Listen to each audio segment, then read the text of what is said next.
17 April 1975, Phnom Penh terlihat tenang.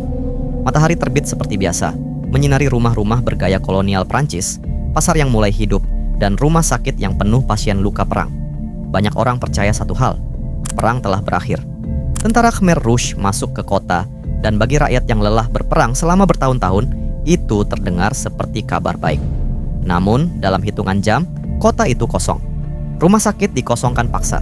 Pasien yang baru dioperasi dipaksa turun dari ranjang. Infus dicabut. Orang tua digendong seadanya. Anak-anak menangis di tengah panas tropis. Para tentara bersenjata berkata singkat, Amerika akan mengebom kota. Kalian harus pergi. Sekarang. Tidak ada pilihan. Tidak ada waktu. Tidak ada pertanyaan. Jutaan orang berjalan keluar dari Phnom Penh. Bukan untuk sementara, tetapi untuk selamanya. Hari itu, sebuah negara diriset. Sejarah dihapus. Identitas dimusnahkan. Dan kematian mulai bekerja secara sistematis. Tanpa perang. Tanpa pengadilan. Tanpa belas kasihan. Semua dilakukan demi satu janji besar. Masyarakat ideal. Dan di balik janji itu, berdirilah satu nama yang kelak dikenang sebagai arsitek genosida paling senyap di abad ke-20. Namanya Pol Pot. Pol Pot bukan lahir sebagai monster. Ia tidak tumbuh di lingkungan brutal. Ia tidak mengalami masa kecil penuh penyiksaan. Ia tidak hidup dalam kemiskinan ekstrim. Nama aslinya adalah Salot Sar. Lahir pada 19 Mei 1925 di sebuah desa kecil bernama Prexbauv, Kamboja bagian tengah. Keluarganya adalah petani berada. Mereka memiliki tanah, ternak, dan koneksi dengan elit lokal. Bahkan, salah satu kerabatnya bekerja di lingkungan istana kerajaan. Ini penting, karena Pol Pot bukan korban sistem, melainkan produk dari stabilitas relatif. Ia tumbuh dalam lingkungan Buddhis, belajar disiplin, ketenangan, dan nilai moral sejak kecil.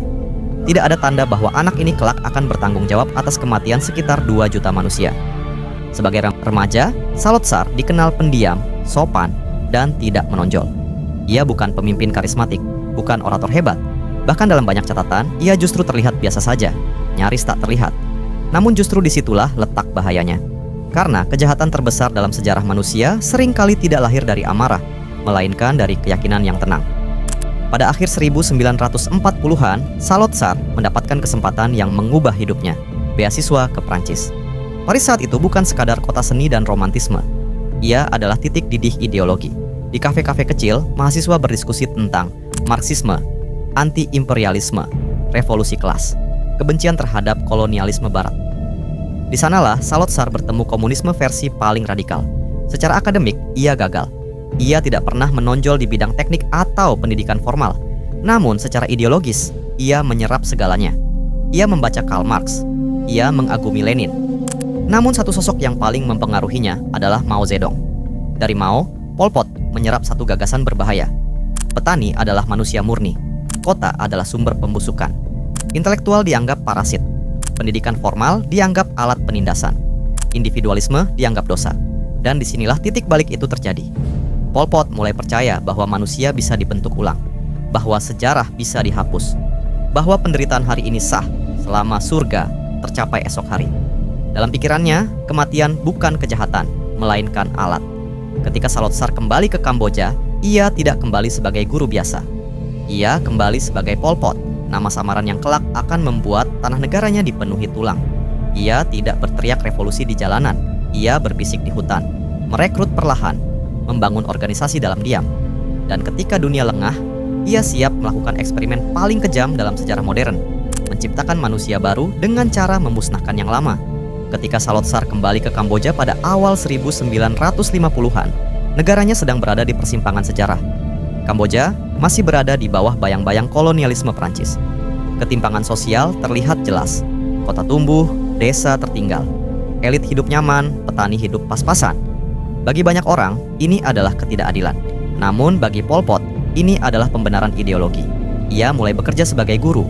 Pekerjaan yang tampak ironis, mengingat kelak ia akan membunuh para guru tanpa ragu. Di ruang kelas, ia terlihat tenang, ramah, bahkan disukai murid-muridnya. Namun di balik itu, Pol Pot tidak pernah berhenti merencanakan. Ia bergabung dengan Partai Komunis Kamboja yang kala itu masih kecil, terpecah, dan hidup di bawah tekanan pemerintah. Tidak ada revolusi besar, tidak ada pidato berapi-api. Yang ada hanyalah pertemuan rahasia, selebaran ilegal, dan jaringan yang tumbuh perlahan. Pol Pot belajar satu hal penting dari sejarah kegagalan revolusi lain. Revolusi tidak harus cepat. Revolusi harus sabar. Ia mulai membangun kekuatan di pedesaan, di desa-desa terpencil, di hutan, dan di tempat yang tidak dilihat dunia. Di sanalah benih kekerasan itu tumbuh, bukan sebagai amarah, tetapi sebagai strategi. Tahun 1960 sampai 1970-an adalah masa paling kacau bagi Asia Tenggara. Perang Vietnam meledak. Amerika Serikat menjatuhkan bom di wilayah sekitar, termasuk Kamboja. Pemerintah Kamboja melemah. Kepercayaan rakyat runtuh. Kemudian di tengah kekacauan itu, Khmer Rouge, kelompok yang dipimpin Pol Pot, mulai menguat. Ironisnya, bom-bom Amerika yang dimaksudkan untuk menghancurkan komunis justru mempercepat radikalisasi rakyat desa. Banyak petani kehilangan rumah, keluarga, dan rasa aman. Khmer Rouge datang membawa satu narasi sederhana. Musuh kalian bukan kami. Musuh kalian adalah kota, elit, dan pengkhianat. Pesan itu bekerja. Khmer Rouge tumbuh bukan karena karisma Pol Pot, tetapi karena keputusasaan massal. Dan ketika ibu kota Phnom Penh akhirnya jatuh pada 1975, dunia mengira perang telah selesai. Padahal, itu baru awal dari mimpi buruk. Pol Pot tidak ingin memperbaiki Kamboja. Ia ingin menghapusnya. Hari pertama berkuasa, Khmer Rouge mendeklarasikan konsep yang mereka sebut Year Zero, tahun nol. Artinya sederhana dan mengerikan. Semua yang ada sebelum hari itu dianggap salah. Sejarah? Salah. Agama? Salah. Uang? Salah. Pendidikan? Salah. Keluarga inti? Salah. Tidak ada masa lalu. Tidak ada identitas. Tidak ada aku. Yang ada hanyalah Angkar, organisasi anonim yang dianggap lebih tinggi dari Tuhan. Angkar tidak terlihat. Angkar tidak pernah salah. Angkar selalu benar.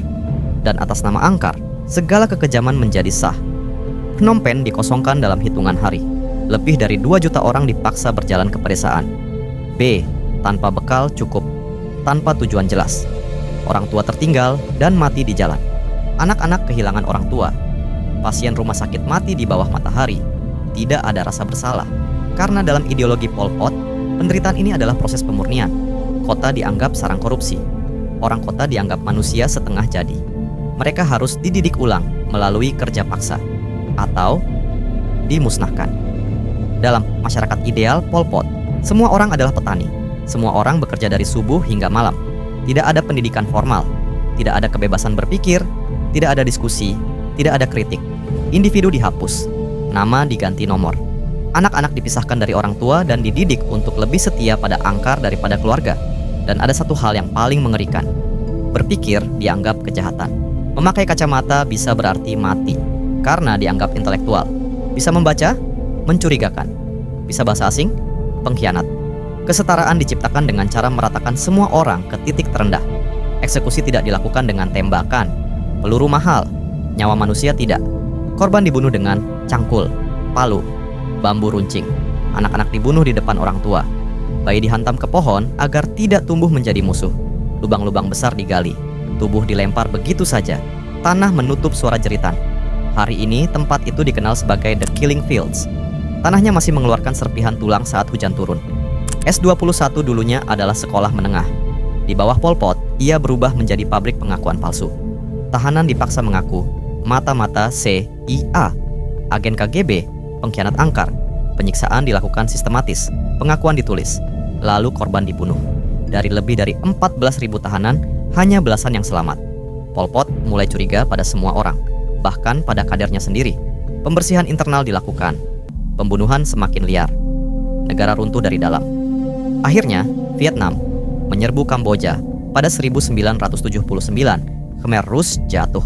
Kuburan massal ditemukan. Dunia akhirnya melihat apa yang selama ini tersembunyi. Pol Pot melarikan diri ke hutan. Ia hidup bertahun-tahun tanpa pernah diadili secara internasional. Tidak ada penjara, tidak ada hukuman. Ia meninggal pada 1998 di ranjangnya sendiri. Tenang, tanpa rasa bersalah. Pol Pot tidak membunuh karena benci. Ia membunuh karena percaya. Percaya bahwa manusia bisa disempurnakan. Percaya bahwa penderitaan adalah harga wajar. Percaya bahwa tujuan lebih penting dari nyawa. Dan disitulah letak horor sesungguhnya. Karena sejarah menunjukkan, kejahatan terbesar tidak selalu dilakukan oleh orang jahat, tapi oleh orang yang yakin dirinya benar.